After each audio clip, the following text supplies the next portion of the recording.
Chief Minister Dr. Manik Shah today inaugurated the state-level exhibition on the new criminal laws at the indoor exhibition hall in Hapania, stating that if people do not receive timely justice, their faith in the legal system will be lost.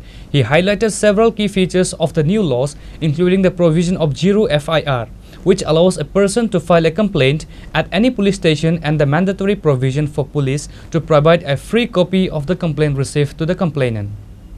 The three new laws, Bharatiya Nyaya Sanhita, Bharatiya Nagarik Suraksha Sanhita, and Bharatiya Suraksha Adhiniyam, were implemented under the leadership of Prime Minister Narendra Modi with the aim of improving the standard of the judicial system and ensuring greater transparency and speed in the process. Speaking at the inauguration, Chief Minister Dr. Manik Shah said that the new laws would bring about many benefits. He noted that they mandate police to submit a complaint to the court within 30 days of receiving it. The laws also provide for lighter sentence for first-time offenders and the option of imposing community service as a form of punishment. Dr. Shah proudly stated that Tripura is the only state in the country to have organized a state-level exhibition to raise public awareness about the new criminal codes. The Chief Minister added that the new laws will make the judicial system more efficient, especially in cases involving women and children. He said that investigation in such cases must be completed within 2 months and the complainant must be kept informed of the progress. Additionally, in cases of crimes against women, the victim's statement must be recorded in the presence of female judicial officer. If one is not available, a male officer can record the statement in the presence of another woman. The accused and the victim must also be provided with copies of the complaint, statement and charge sheet within 14 days of filing. The responsibility for witness protection has been left to the respective states under the new legal framework. এবং তাতে করে আমাদের যে standard of যে বিচার ব্যবস্থা সেটা কিন্তু অনেক বেশি হবে। আমার মনে হয় যে এটা একটা সুষ্ঠু বিচারের সত্যিকারের অর্থেই যেভাবে এই তিনটি আইন আনা হয়েছে সেগুলো আগামী দিনে আমাদের সত্যি কাজে আসবে। এখানে নারী ও শিশুদের বিরুদ্ধেও যে তদন্ত করার যে বিষয় সেগুলোকেও সেখানে প্রাধান্য দেওয়া হয়েছে এবং সেখানে বলা হয়েছে 2 মাসের মধ্যে এই তদন্ত কিন্তু কমপ্লিট করতে হবে। এবং যদি মামলার অগ্রগতি সম্পর্কে আমরা দেখেছি, আমি একটা কেস করলাম, কেসের পরে আমি জানি না কি হচ্ছে না হচ্ছে, তো 90 দিনের মধ্যে যিনি কেস করেছেন এবং যার বিরুদ্ধে কেস করেছেন সেগুলো কিন্তু তাদেরকে ইনফরমেশন দিতে হবে। আজকে যারা যে ভিকটিম, বিশেষ করে নারী ও শিশুদের, তাদেরকে বিনা পয়সায় হাসপাতালে কিন্তু তাদের চিকিৎসার ব্যবস্থা রাখা হয়েছে।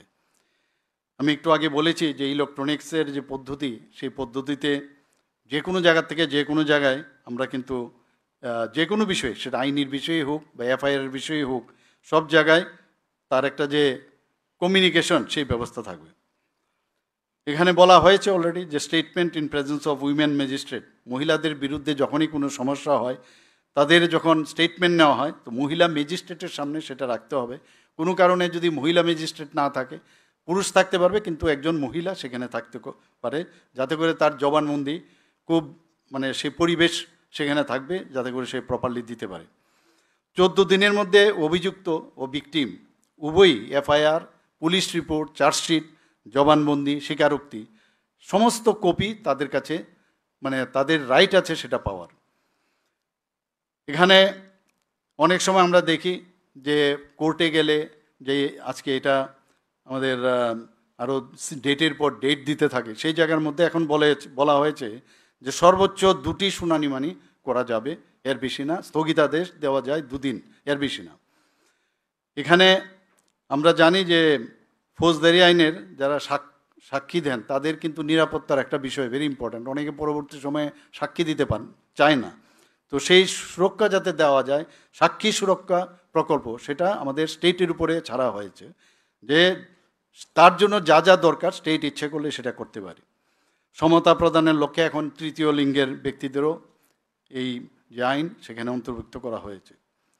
সমস্ত আইনি কার্যক্রম সেটার ইলেকট্রনিক পদ্ধতিতে পরিচালনা করার ভিকটিম, সাক্ষী এবং অভিযুক্তদের সুবিধা হচ্ছে।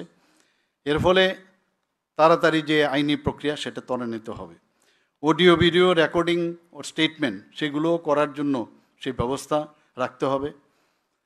এখানে যারা 15 বছরের কম বয়সের কিশোর আছে বা মহিলা বা 60 বছরের বেশি বয়সী ব্যক্তি তাদের বা দিব্যাঙ্গন বা গুরুতর অবস্থায় আছেন, গুরুতর অসুস্থ, তাদের ক্ষেত্রে কিন্তু ফিজিক্যালি থানায় না গেলেও চলবে এবং সেখানে তাদের ওখানে গিয়ে কিন্তু স্টেটমেন্ট নেওয়া যেতে পারে।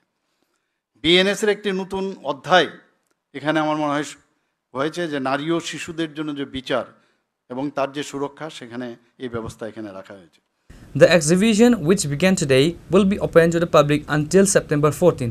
Among the dignitaries present at the event were State Chief Secretary J.K. Sinha, Director General of State Police Anurag Dhankar, and the Secretary of the Home Department, along with other senior police officers.